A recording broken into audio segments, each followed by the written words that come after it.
Hello to everyone and welcome to this session of the 2021 Numerical Control Conference, in which I present the paper entitled Modeling Control and Stability Analysis of Flexible Rotating Beams Impact During Contact Scenario.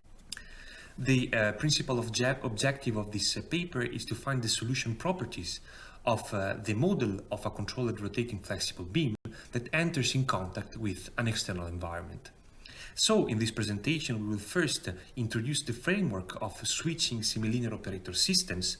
Then we will find the model of the external environment, following by finding the model of a rotating flexible beam that enters in contact with this external environment. And finally, we will determine the infinite time behavior of the solution of the closed loop system with a proportional derivative controller.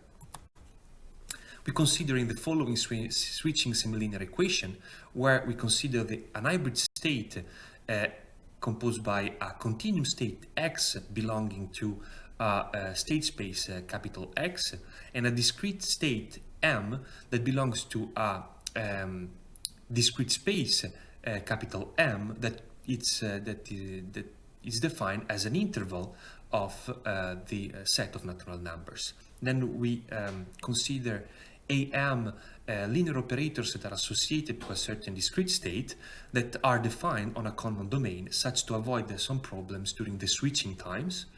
We consider FM as nonlinear mappings associated to a certain discrete state that maps from the state space to itself. And finally, a discrete transition function, eta, that give us the discrete state that is active in a certain instant of time. First of all, we divide the state space in n different subspaces, such that the union of all the different subspaces give us the complete state space. Then we allow only one vector field to be active in a certain subspace, and therefore we are implicitly assuming that our discrete transition function give us the active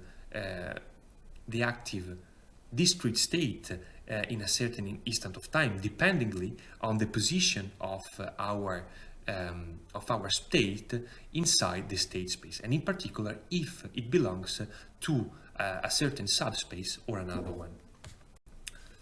Then we associate to each subspace a certain Lyapunov functional and to a certain function. To be considered a Lyapunov functional, it first of all have to map from the state space to the right-hand part of the real numbers, and first of all it must be radially unbounded.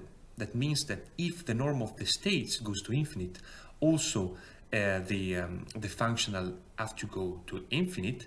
And secondly, the time derivative along solution of this Lyapunov functional must be non-positive for all the states belonging to the same subspace to which this Lyapunov functional is associated to. But how to compute the Lyapunov functional derivative?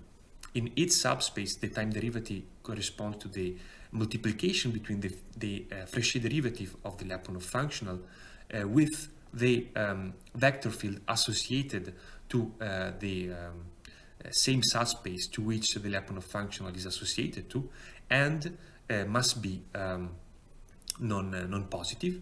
And in the time derivative in another subspace, it's also possible to compute it and can be computed exactly in the same way. But we don't have any restriction on the non-positivity of this time derivative. Then we can introduce the theorem about boundedness of solution, and we assume first that there exists a unique local mild solution for the dynamical switching semilinear equation that we considered before. Then, if there exists a Lyapunov functional Vm for every vector field that compose our switching semilinear operator system that satisfy a certain switching in condition, that means that this Lyapunov functional has to be non-increasing in their switching, in their activation time, then our our system possesses a globally bounded mild solution for every initial condition in the state space. But what does this switching in condition means? In the left picture, you can see a Lyapunov functional that is non-increasing along its activation time, but the second time that it becomes active, its value is greater than the first time that it becomes active, and therefore it does not fulfill the switching in condition. In the right picture, instead, you can see a Lyapunov function that does fulfill the switching in condition. We can now pass to the modeling of the external environment.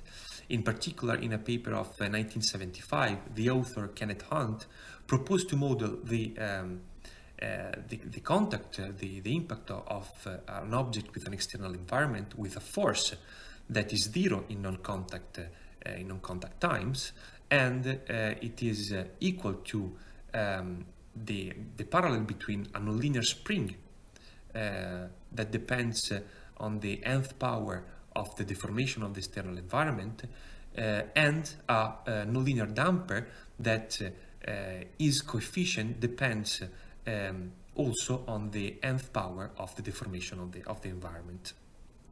And in this paper, we consider the case in which n is equal to 1.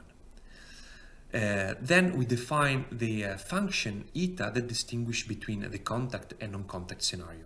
In particular, eta is equal to 1 in contact, means that the distance between the object and environment is positive, and it is considered equal to 0 when the distance is negative. And what does it happen in the case in which the distance is equal to 0? We distinguish the case in which the velocity point towards the environment, and we consider this case to be a contact case, and in the case the distance is equal to 0 and the velocity points away from the environment, the object is considered not in contact with the external environment. Then the port-Hamiltonian model of the rotating flexible beam that enters in contact with the external environment is composed by the power-preserving interconnection of a finite-dimensional port-Hamiltonian system with an infinite-dimensional port-Hamiltonian system. In particular, we remarked that the impact force only affect the finite-dimensional dynamic, as well as the input only affect the finite-dimensional dynamic. In particular, we make the assumption, the Timoshenko beam assumption, for the distributed parameter part of our system, and therefore the states is composed by the linear and angular momenta and the shear and angular deformations. Then, for the lumped parameter part of our system, we observe that the states P1, P3, Q1 and Q3 corresponds to the angular momenta and angular displacement of the inertia of the motor at the x equal to 0 side of the beam, and of the load at the x equal to L side of the beam.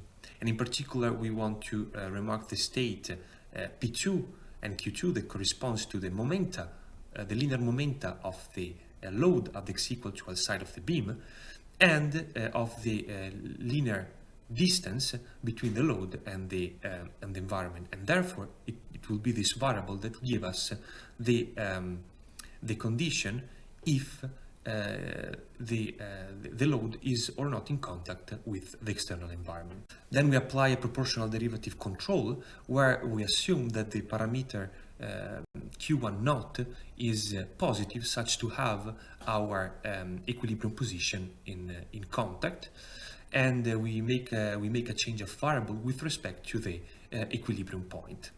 Then we explicit the discrete transition function eta such to define two different semilinear equations. One linear equation corresponding to a non-contact scenario, and one semilinear equation corresponding to the contact scenario. Then we define the Lyapunov functional associated to each vector field that compose our switching system, and we set the non-contact Lyapunov functional to be equal to the non-contact closed loop energy of our system, and the contact Lyapunov functional to be equal to the contact closed loop energy of our system. In the left picture, we can see the Lyapunov functional in the whole time interval domain, while in the right picture we can see the simulation of our Lyapunov functional only in their activation time, and we can appreciate that these Lyapunov functional are non-increasing along the system solution in their activation time, and moreover that they fulfill the switching in condition such that we can possibly use the bounded solution theorem that we presented at the first part, in the first part of the presentation. So in this paper we presented first a theorem about the boundedness of solutions of switching semilinear equation. Then we presented the port-Hamiltonian ODE-PDA model of a flexible beam that enters in contact with an external environment. And finally, we studied the stability of the closed loop solution with the help of numerical simulations. In the future research, we will first focus on formally proving the existence of solution and the boundedness of trajectory of the finite closed loop systems, and therefore we will also focus and study the asymptotic stability of the same closed loop system. The presentation is over. Thanks for your attention.